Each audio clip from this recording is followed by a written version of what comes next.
We have interesting story here from the Americans for Tax Reform. Tony Romo, the quarterback of the Dallas Cowboys, is now the highest paid player in the National Football League. What do you mean absurd? Oh, you're speaking from a Cowboy fan standpoint. I thought you're disagreeing with the premise. Tony Romo is the highest paid player in the NFL, but he doesn't earn the most.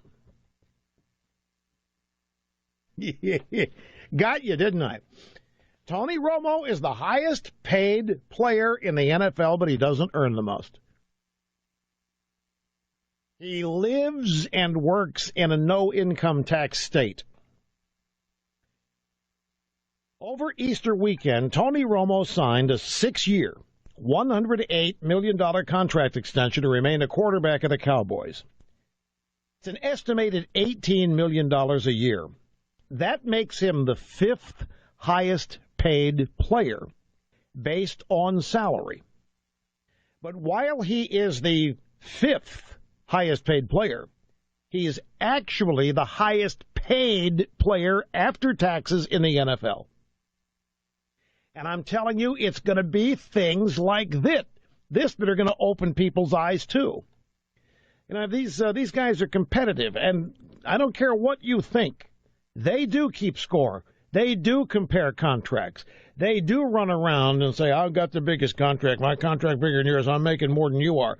And when these 4 guys ahead of Romo, find out that he ends up with more spending money than they do, even though he's 5th on the line, they're going, how does that happen? What the hell? Who's taking my money?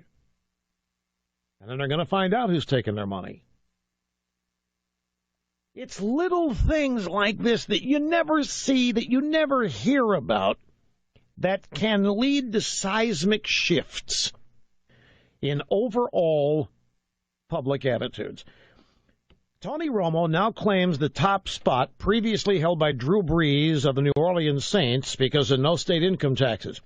With Romo's income tax burden being 39.6%, which is the top marginal federal income tax rate, he has an estimated tax liability of $7.12 million.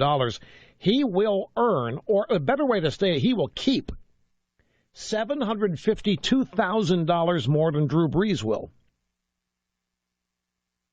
And Tony Romo is an example of why businesses and people are leaving high-tax states and moving to places like Texas and Kentucky and Florida, where there are no state income taxes. Under Governor Rick Perry, Texas has continued to thrive and experience economic growth throughout the recession because of low tax rates and economic competitiveness. Now, I don't have the 4 players, 3 players, not Drew Brees. I don't have the other 3 who are ahead of Romo in gross earnings, but they know who they are, and the word will spread. It's little things. You may never hear about it. Little things like there could barely a ripple and nobody might ever see. Same thing with Obama.